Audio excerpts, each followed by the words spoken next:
महाराष्ट्राची कुलस्वामिनी आई तुळजा भवानी मातेला वंदन करतो। राजमाता आणि राष्ट्रमाता म्हणून ज्यांना गौरवलं गेलं त्या आई जिजाऊ माँसाहेब यांच्या पवित्र स्मृतीला वंदन करतो। निश्चयाचा महामेरू बहुत जनांचे आधारू, अखंड स्थितीचा निर्धारू, श्रीमंत योगी जाणता राजा, राजाधिराज राजे शिवछत्रपती महाराज छत्रपती संभाजी महाराज यांना आपल्या सगळ्यांच्या वतीने त्रिवार मानाचा मुजरा करतो। भारतीय घटनेचे शिल्पकार महामानव डॉक्टर बाबासाहेब आंबेडकर यांच्या पवित्र स्मृतीला वंदन करतो। मराठी मनाचे मानवबिंदू हिंदुहृदय सम्राट आदरणीय सरसेनापती बाळासाहेब ठाकरे धर्मवीर आनंदीगे साहेबांना वंदन करतो। आणि आताच तटकरे साहेबांनी सांगितल्याप्रमाणे या राज्याचं एक कणखर नेतृत्व आदरणीय अजितदादा पवार आज आपल्यामध्ये नाही आहेत। त्यांचा जयंतीचा कार्यक्रम आणि मुख्यमंत्र्यांचा वाढदिवसाचा कार्यक्रम हा एकच दिवस, त्या दादांनाही विनम्र अभिवादन करतो। महाराष्ट्र राज्याचे मुख्यमंत्री आदरणीय देवाभाऊ, आमचे नेते, लाडक्या बहिणींचे लाडके भाऊ, महाराष्ट्र राज्याचे उपमुख्यमंत्री आदरणीय एकनाथ शिंदेसाहेब, महाराष्ट्र राज्याच्या उपमुख्यमंत्री आदरणीय सुनीत्रावहिनी पवार आणि छत्रपती शिवाजी महाराज महाराजस्व समाधान शिबिर अभियान आणि त्याचबरोबर महसूल दिन हा कार्यक्रम आज संपूर्ण महाराष्ट्रामध्ये 22 तारखेपासून सुरू केला।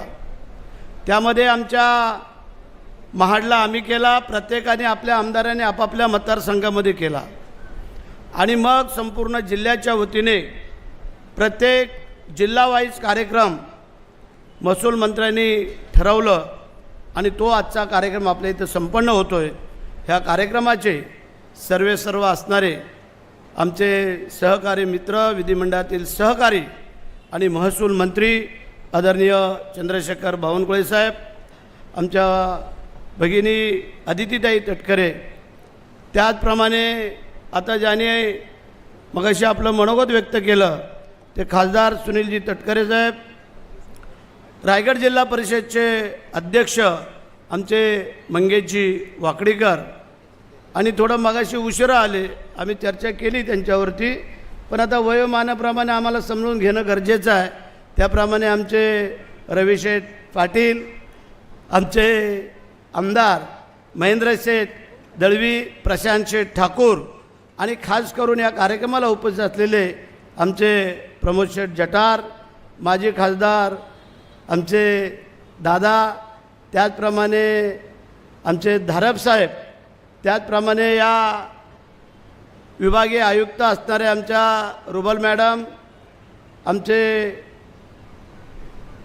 कलेक्टर साहेब ज्यांनी चांगलं नियोजन केलेलं आहे ते जावळे साहेब, आमच्या भोसले मॅडम, आमच्या SP मॅडम, आणि व्यासपीठावरती असताना आमचा वैकुंठ कुठं गेला आहे ना, हां सॉरी, कारण तो शेती आम्हाला देणार नाही, तर आमचा वैकुंठ असेल, व्यासपीठावरती अन्य असणारे सर्व जिल्हा परिषद सदस्य असतील, पंचायत समिती सदस्य, सभापती असतील, आमचे इतर सर्व मान्यवर, पत्रकार बांधव आणि खास करून मोठ्या संख्येने उपस्थित असणारा आमचा शेतकरी वर्ग, मी पहिला आपल्या संपूर्ण रायगडच्या वतीने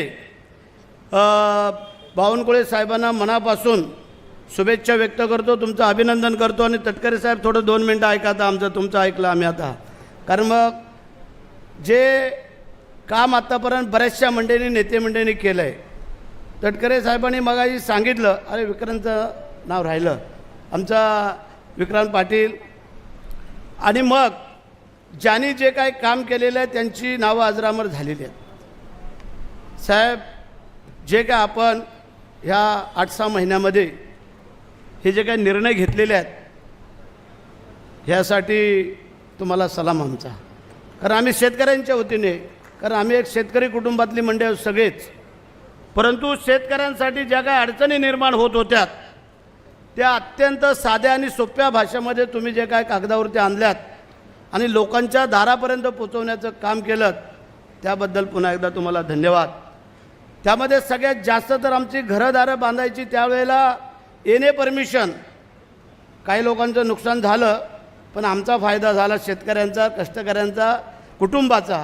कारण वर्ष आम्हाला कधी कधी खेटे मारायला लागायचे, ते आता आम्ही तुम्ही जवळ आणून ठेवलेले आहेत. सातबाराचे उतारे असतील आणि सगळ्याच गोष्टी, आणि तुम्ही ज्या वेळेला जे ठराव कॅबिनेटमध्ये आणलेत, आम्ही सगळ्यांनीच त्याला सहर्ष पाठिंबा दिला आणि ते सगळे ठराव तुमचे पारित झालेत.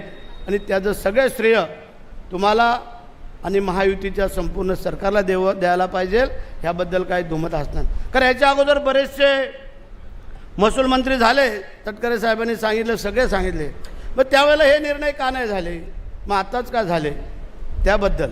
आणि म्हणून आज तुम्ही या ठिकाणी आलेलात, पाहिलं तुम्ही मगाशी जावळे साहेबांनी आमच्या सांगितलं, तुमच्या देशावरती विदर्भ, मराठवाडा, पश्चिम महाराष्ट्र, जळगाव, धुळे, संपूर्ण आपले 6 विभागापैकी तिकडचे जे काय 5 विभाग आहेत, फक्त आमचा विभाग तुम्ही चेक करा. उद्या रत्नागिरीला जात आहे, काल ठाणा करून आलात, तुम्ही चेक करा तुमच्या अधिकाऱ्यांना की कोकणामध्ये आत्महत्या काय झाल्यात का कधी या 5-10 वर्षामध्ये, कर्ज कोणी बुडवलीत का.